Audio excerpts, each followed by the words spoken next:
Hi everyone, this is Prasanna Kumar HC, Assistant Professor, Department of English, Government First Grade College, Tumkur. Now I will start with Siddhartha, the next session. The next session is the ferryman.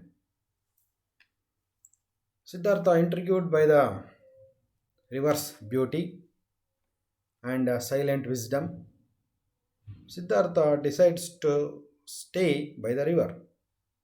Siddhartha soon meets the ferryman Vasudeva, who had taken him across the river at the beginning.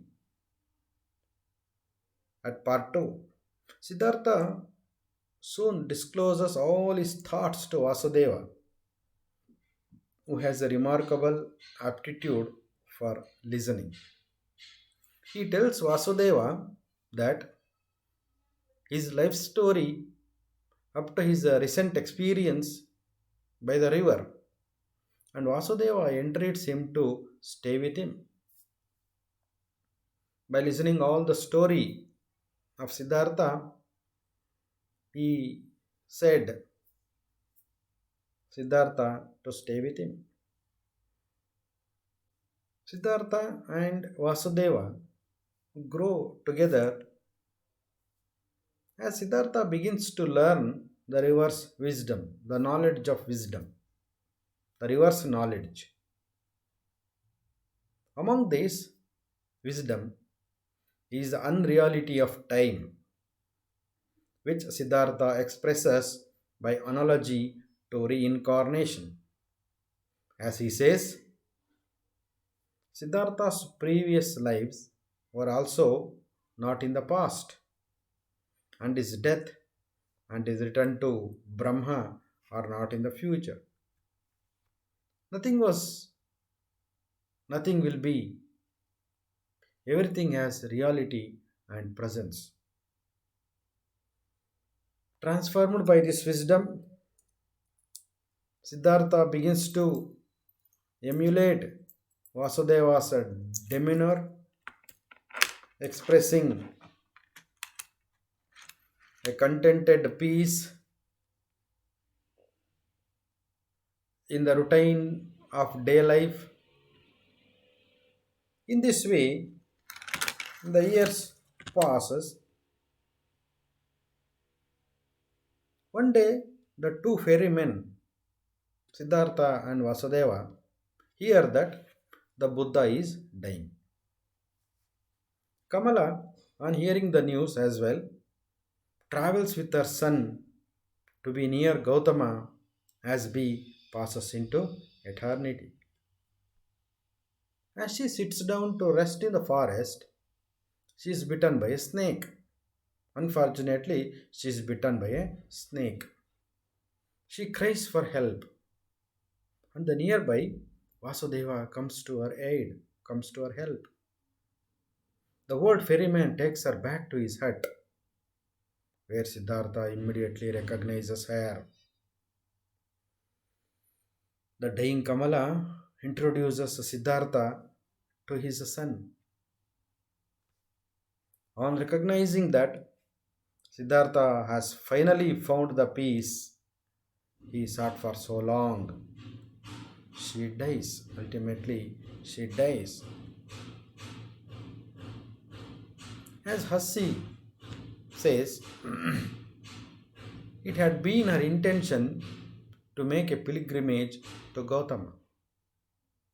It had been her intention to make a pilgrimage to Gautama to obtain some peace, and instead she found only Siddhartha.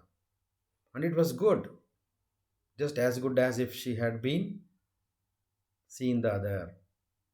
Vasudeva and Siddhartha make her funeral pyre as the young boy sleeps. After Kamala dies, Siddhartha keeps his son with him by the river. Vasudeva, Siddhartha, and Kamala's son living together. The boy though refuses to accept Siddhartha as his father and consequently does nothing he is told. As Armanasi says, Siddhartha had considered himself rich and happy when the boy had come to him. But as time passed and the boy remained unfriendly and sulky, Siddhartha began to realize that no happiness and peace had come to him with his son, only sorrow and trouble. Many months passes like this, but the boy remains intransigent. Vasudeva advises Siddhartha to let the boy live and rejoin the life of which his mother's death deprived him. Siddhartha agrees in theory, but he cannot let his son go. He loves the boy as he has loved no other and wants to save him the misery of his own follies in the town. Siddhartha begins to feel that his experience with his son had awakened new emotions in him. We are told that he had never undergone the follies of love for another person. He had never been able to do this, and it had then seemed to him that this was the biggest difference between him and the ordinary people. And although Siddhartha recognized that this passion was in the end no better than the passion for wine or woman, he indulged himself, feeling that this folly had to be experienced in order to complete his worldly education. Eventually, the boy runs away and Siddhartha becomes very distraught. Vasudeva tells Siddhartha to let him go, but Siddhartha follows him. Upon reaching the town, Siddhartha recalls his own experiences there and admits to himself what he knew all along, that he cannot stop the boy from living his own life. Siddhartha feels a great sorrow at this loss, and the happiness he had known as a ferryman leaves him. Siddhartha sits down and waits for his suffering to cease, murmuring Om to himself to counteract the pain, to forget the pain. Vasudeva soon arrives and leads the despondent Siddhartha back to the river. The pain of losing his son is long lasting for Siddhartha. It enables him, however, to identify with ordinary people more than ever before. He reasons that, with the exception of one small thing, one teeny little thing, they lacked nothing that the sage and thinker had, and that was the consciousness of the unity of all life. Siddhartha even doubts the value of this consciousness. Perhaps, as he has said before, the experience of unity rather than a knowledge of it is what is ultimately important. Though his sorrow allows Siddhartha to begin to understand what wisdom really is, the thought of his son has not left him. One day, his pain becomes too much, and Siddhartha sets off in the desperate search of his son, but stops as he hears the river laughing at him. He looks into the river, sees his own father, whom he had left, and turns back, concluding that everything that was not suffered to the end, and finally concluded, recurred, and the same sorrows were undergone. Returning to his hut, Siddhartha tells Vasudeva all of this, but as he does, Siddhartha notices a remarkable change in the old man. After having heard of Siddhartha's vow, Vasudeva leads Siddhartha back to the river, imploring him to listen deeply. At first, Siddhartha hears only the voices of sorrow, but these voices are soon joined by voices of joy, and at last, all the voices are subsumed under the great sounds of Om. Realizing the unity of these voices, Siddhartha's pain fades away. Siddhartha's pain fades away, and his self had merged into unity, and his self had merged into unity. He has at last found salvation. He has at last found salvation. Recognizing his friend's achievement, Vasudeva departs into the woods to die. Recognizing his friend's achievement, Vasudeva departs into the woods to die, thereby joining the unity he had helped Siddhartha find at last. Still restless and unsatisfied, after all his years of searching, Govinda goes to speak to the ferryman reputed to be a sage. The ferryman, Siddhartha, recognizes Govinda immediately, though Govinda does not recognize Siddhartha. Govinda tells Siddhartha about his inability to find what he has so long sought. Siddhartha tells Govinda that he does not find because he pays too much attention to the search. As Siddhartha says, seeking means to have a goal, but finding means to be free, to be receptive, to have no goal. Seeking means to have a goal. ಉದ್ದೇಶವನ್ನು ಗುರಿಯನ್ನು ಇಟ್ಕೊಂಡು ಹುಡುಕುವಂಥದ್ದು. But finding means to be free, ಹುಡುಕೋದು. When Siddhartha finally addresses Govinda by name,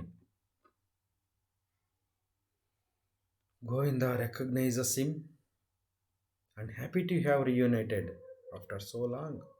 ತುಂಬ ಸಂತೋಷ ಆಯಿತು ನನ್ನ ಹಳೆಯ ಸ್ನೇಹಿತನನ್ನು, ಆತ್ಮೀಯ ಸ್ನೇಹಿತನನ್ನು ನೋಡಿ. Govinda spends the night at Siddhartha's hut. Govinda ಸಿದ್ಧಾರ್ಥನ ಗುಡಿಸಲಿನಲ್ಲಿ ಆ ರಾತ್ರಿಯನ್ನು ಕಳೀತಾನೆ.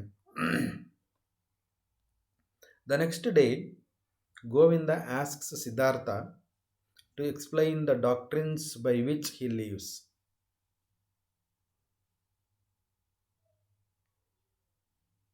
Siddhartha repeats his often mentioned refrain that he eschews teachers and doctrines, arguing that while knowledge is communicable, wisdom is not. One can find it, one can live it, one can be fortified by it, do wonders through it, do wonders through it, but one cannot communicate and teach it. A different kinds of teachers and the doctrines, as Siddhartha explains. This leads Siddhartha to express his doubts about words altogether. According to Siddhartha, words never express the entire truth of anything. Words can never express the entire truth of anything. The reason for this, that time is not real. Contrary to our words, there is nothing which is only one thing. Everything is always everything. Everything is always everything. The lesson that Siddhartha draws from the unity of all things in everything is that everything that exists is good. Everything that exists on earth is good. Everything is necessary. Everything needs only my agreement, my assent, my loving of understanding. Ultimately, expressing love and admiration toward all things is the most important thing in the world. Govinda is confused by most of what Siddhartha says, but he feels certain that his old friend is a holy man.